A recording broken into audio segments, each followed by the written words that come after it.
things we hope for, things we want, things we're waiting for. Last week we heard from a few members of the congregation. This week we'll hear from a few others. What are you waiting for?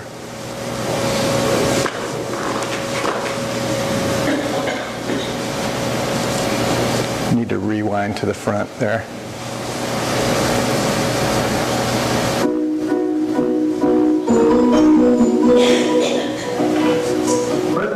What are you waiting for? I'm waiting for violence to ease in our country. There's too much needless killing, and I wish for all of that to end. Mary Louise, what are you waiting for? I am waiting and praying for the day that we don't always have to live in fear. What are you waiting for? What am I waiting for? Whatever gets thrown my way. Joanne, what are you waiting for? I'm waiting for a cure to cancer. So many people have suffered. I know there's a cure out there. Dee, what are you waiting for? I am waiting for Micah, for my life, and for my children, to guide them, to grow up, get educated, and now they go along on their own. And now I'm waiting to see what surprises are in store for them, which I hope will be really good.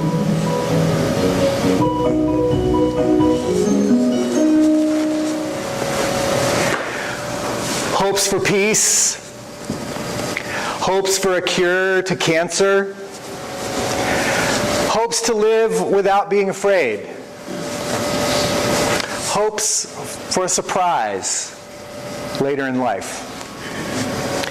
Those are hopes that a lot of us, I'm sure, can resonate with, and they're all quite positive hopes, hopes that we could all embrace and say, yeah, that's a wonderful thing to hope for. But sometimes, in fact, perhaps more often than we might be willing to admit, we don't hope for those kind of things. We hope for somebody to get what's coming. Just think back to September 11th, 2001, when our entire nation rose up, wanting somebody to get what was coming. And how when Osama bin Laden finally was killed, we were glad. We were glad. Or what about just last week, when the whole community rose up to support our police officers after one of them had been stupidly shot down by someone who was angry, just trying to get back at the man who happened to be Ben Marconi on that particular day. And if we're honest, right, Margie? We want him to get his. But what about how we felt when little Brian was killed in our own church? And how the death of his killer by suicide was a relief to us. You see, the desire for revenge, the desire for vengeance, the desire for that kind of payback is deeply embedded in our bones as human beings. And because it's deeply embedded in our bones, it finds its way into this holy text that brings our human life to light. The passage we just read from Isaiah is the passage that inspired the image in the Battle Hymn of the Republic. Did you hear those words that Margie read? They are not pretty words. They are not things that we might want to admit that we would wait for or desire. It is a brutal vision of vengeance. From Isaiah 63. The prophet asks, "Why are your garments red? Like someone who's been treading grapes in the winepress." God responds, "I've trodden the winepress alone. From the nations no one was with me. I trampled them in my anger. I trod them in my wrath. Their blood spattered my garments and stained all my clothing. For the day of vengeance was in my heart. I trampled the nations in my anger, and in my wrath I made them drunk and poured their blood upon the ground. Mine eyes have seen the glory of the coming of the Lord, who is trampling out the vintage where the grapes of wrath are stored." This vengeance desire finds its way into our sacred text and finds its way into our hymn book. Vengeance is something we want sometimes, isn't it? If we're truthful. That song, that hymn, was written during the Civil War. I don't know how many of you know the story behind it. But soldiers used to march off from the Union forces to slaughter the South, singing, "John Brown's body lies a mouldering in the grave." John Brown was an abolitionist who fought to free slaves, and he was hung and killed by slaveholders. And so the Union soldiers would gather the memory of John Brown's death as reminders to why they are exacting this vengeance upon the South. But it was a woman who wrote the words that we just sang. Julia Ward Howe watched the troops marching off to war, singing John Brown's body, and felt that that camp meeting tune should have some better words. Drawing from Isaiah 63, she found an image of God's wrath being exacted from the enemy. You see, vengeance is clearly, deeply rooted in our human reality. And yet, when we act in vengeance, when we choose that path, rarely do we see things clearly. Because vengeance blinds us. Blinds us. Mark Twain understood that. In the aftermath of the Spanish-American War, he penned a story that I first encountered in college called The War Prayer. It's a very short, little 2-page story about a community that is wrapped up in the patriotic fervor around the war, sending their troops off with bands and with prayers and with parades and celebrations, sending them off to victory, praying their protection, praying their courageous and victorious victory over the enemy. And in the midst of the church service when those troops were being sent off, according to Mark Twain's story, an older gentleman, ragged, comes in through the back doors, silently winding his way to the pulpit in the church. And from the pulpit he says, "I have been sent from the Most High. I've been sent to help you understand the side of your prayer that is invisible to you. The side of your prayer that asks for things you might not realize or want to acknowledge you are asking for." And so he begins to pray the prayer not with patriotic celebration, but with the truth of what war really means. This is the prayer. Lord, our Father, our young patriots, idols of our heart, go forth in battle. Be near them. Be with them in spirit. For we also go forth from the sweet peace of our beloved firesides to smite the foe. Lord our God, help us tear their soldiers to bloody shreds with our shells. Help us cover their smiling fields with the pale forms of their patriot dead. Help us drown the thunder of guns with the shrieks of their wounded writhing in pain. Help us lay waste their humble homes with hurricanes of fire.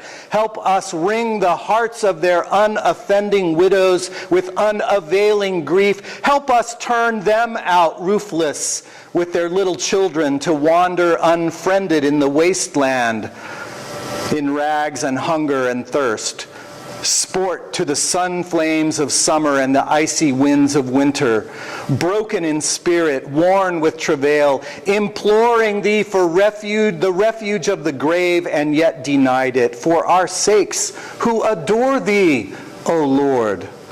Blast their hopes, blight their lives, protract their bitter pilgrimage, make heavy their steps, water their way with tears, stain the white snow of the blood with their wounded feet. We ask it in the spirit of love, of him who is the source of love,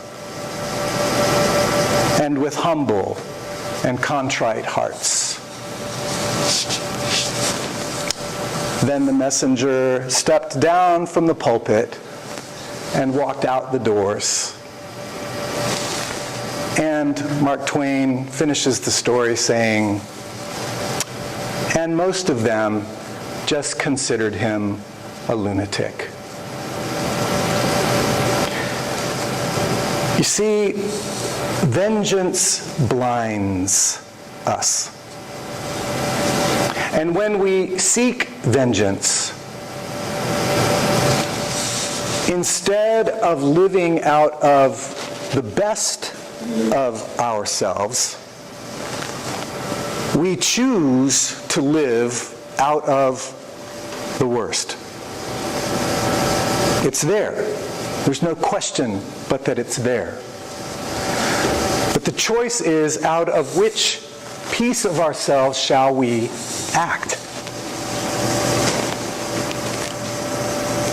Our tradition, this sacred text, includes in many places words of vengeance. In fact, I love the Psalms. And this text from Isaiah, though not in the book of Psalms, is a psalm. It is that kind of prayer. And one of the things I love about the Psalms is that they express the full gamut of human emotion. They speak in the first person most of the time and articulate the myriad feelings that we have, our griefs and our sense of abandonment from God, our sense of disconnection from one another, our quandary as to why the evil prosper and why the good don't. The Psalms articulate all of that stuff that we carry inside. But hear me clearly. Just the fact that it gets written down in that text doesn't mean it's okay to live out of all of those angry, hostile, vengeful places. It doesn't give us the right to be that. It says it's okay to feel that. And those are different things. Yes, I wanted Osama bin Laden to get it. Yes, I feel angry and vengeful towards somebody who senselessly assassinates a police officer on the street. Yes, I felt horribly hateful toward the man who killed little Brian. Yes, I did. But to feel it and to act upon it are two different things. And the fact that our text allows us to feel these things, gives us the words to express them sometimes, does not mean that our sacred story points us in a direction to live lives of vengeance, of revenge, and of angry hostility. No. In fact, our text points us to some other things. Points us to that cross.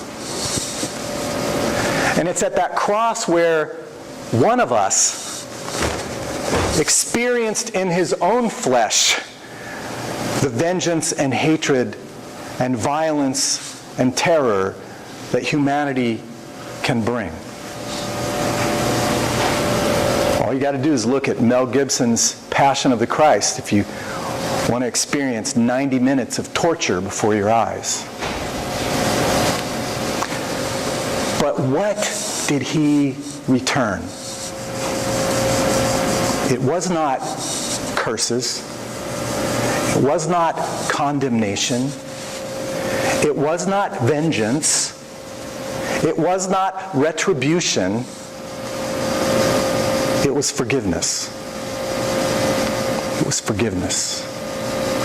To the very ones who tortured him. Forgiveness.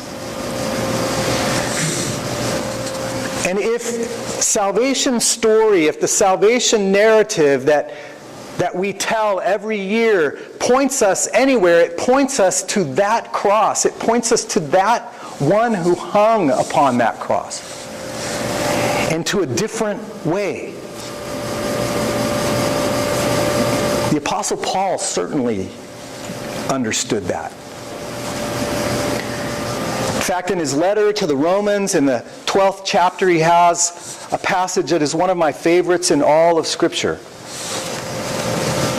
After inviting us to become living sacrifices, wholly turned over to God, in verse 9 of the 12th chapter, he writes this: "Love must be sincere. Hate what is evil and cling to what is good. Be joyful in hope, be patient in your affliction. Share with God's people in need and practice hospitality. Bless those who persecute you. Bless and do not curse. Live in harmony with one another. Do not be proud, but be willing to associate with those of low position. Do not be conceited. Do not repay anyone evil for evil. Be careful to do what is right in the eyes of everyone. As far as it depends upon you, live at peace with everyone. Do not take revenge, my friends. Leave room for God's wrath." You see, it's not ours. It's not ours to take. And yet I guarantee you, as I guarantee myself, there will be times when we find ourselves waiting for vengeance. And when you do, I invite you to look three places. Look to the cross. Remember what happened there. And remember what was given in return. Look to this table. And remember how Jesus broke bread with the very one who betrayed him to death. And remember this font, where you and I were claimed before we even knew who God was, made family, told we were loved, given a place. Free gift. Free gift. Free gift. Why? So that vengeance will not be our way, but love love can be the victor. Let us pray. Amoroso Dios, gracias por el ejemplo que tenemos en Jesús, un ejemplo que recibió toda la venganza y horror y violencia que la humanidad podría ofrecer, y quien devolvió en su lugar amor y perdón. Concédenos la gracia al sentir el deseo de venganza, buscar algo más profundo aún. El hecho de que somos hijos e hijas tuyos y tuyas. Y que el amor es más profundo, más verdadero, como nuestra naturaleza y origen. Amén.